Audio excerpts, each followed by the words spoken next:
बहुत कॉमन सी टर्म है sales force, but may be आपने ना सुना हो। अदरवाइज अगर आप कभी बुक रीड करते होंगे या फिर कभी किसी वीडियो को देख रहे होंगे या कोई आपको टीचिंग कर रहा होगा तो उस टाइम पे मे बी आपने वर्ड सुना हो सेल्स फोर्स। तो चलिए डिस्कस करते हैं कि है आखिर ये क्या। तो sales force is also known as sales persons, man power और an employees who are involving for a sales of a product.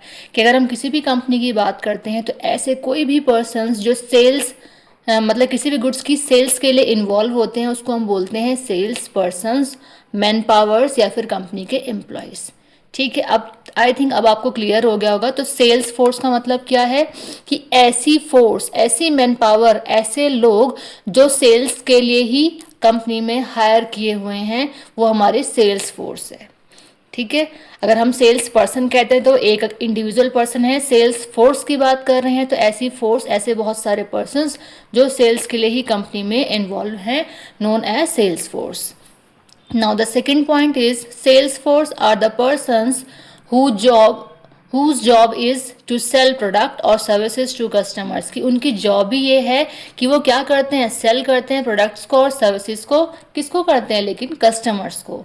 Next point is talks to customers. कि इनका काम क्या होता है कि कस्टमर से बातचीत करते हैं। Next is understand the needs of customers. कि जो मार्केट में हमारे कस्टमर्स होते हैं, चाहे वो हमारे पास मतलब कंपनी के पास आ रहे हैं, चाहे एक सेल्स पर्सन कस्टमर के पास जा रहा है, किसी भी बात मतलब किसी चीज़ को लेकर के समझ सकते हैं। तो मेन मोटिव क्या होता है सेल्स पर्सनस का या सेल्स फोर्स का, कि वो अंडरस्टैंड करते हैं कि कस्टमर्स की नीड क्या है, उनकी ज़रूरतें क्या हैं। क्योंकि जो उनकी ज़रूरतें होंगी, जो उनकी नीड्स हैं, उसके बेसिस पे क्या करेंगे, वो परचेज करेंगे चीज़ों को। Next is explain how a product और सर्विस हेल्प्स। एक सेल्स पर्सन का या सेल्स फोर्स का काम किया है कि वो क्या करें, कस्टमर के सामने एक्सप्लेन करें क्या, कि किस तरीके की हाउ अ प्रोडक्ट और सर्विस हेल्प, की जो एक प्रोडक्ट है और जो सर्विसेज हैं वो किस तरीके से हेल्प करती हैं आपको। तभी तो उसके प्लस पॉइंट जानेगा कस्टमर, उसको परचेज करेगा। Next point is good communication skills. की जो एक सेल्स पर्सन होता है उसकी कम्युनिकेशन स्किल्स बहुत अच्छी होनी चाहिए, बिकॉज ऑफ क्योंकि उसे मार्केट में हर टाइप के कस्टमर्स को अटेंड करना पड़ता है।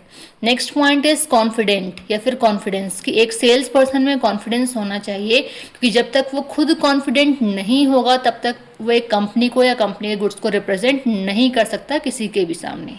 Next is product knowledge.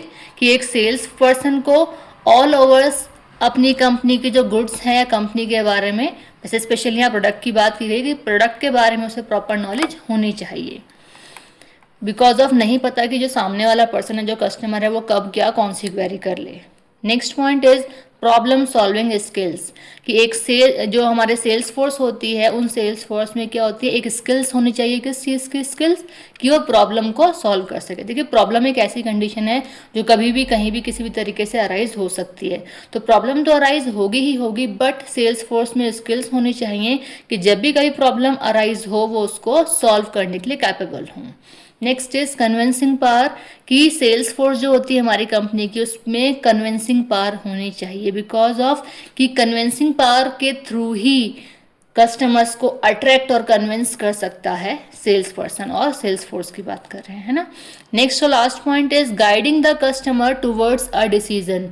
कि एक सेल्स पर्सन या फिर सेल्स फोर्स ही ऐसी है जो गाइड करती है कस्टमर्स को एक प्रॉपर, एक परफेक्ट डिसीजन लेने में।